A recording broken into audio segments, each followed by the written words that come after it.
All right, guys. So for my 2-minute drill, I am going to be talking about the NFL draft that's coming up, specifically prospects and how to get their names across to these NFL scouts and teams.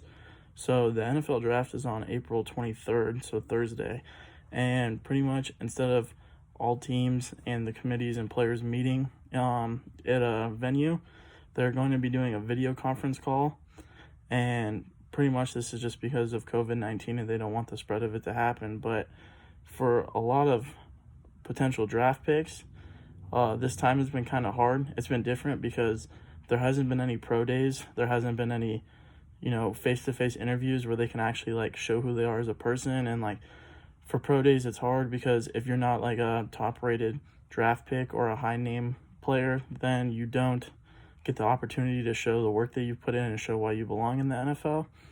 And so pretty much I found this article. It's called Colleges Fill Pro Day Void with Social Content Ahead of NFL Draft.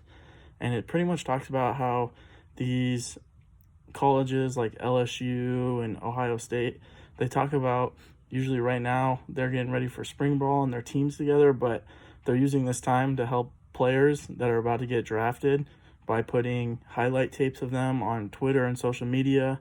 And what's that doing is it's trying to boost their draft stock, because with no pro days and no training like workouts or anything like that, NFL teams don't know much about players, like who's kept in shape, who's ready for the league and everything like that. So with the help of colleges being able to actually produce film for these players, it's at least giving them a chance to be looked at and maybe pop on the radar of teams that didn't know much about them.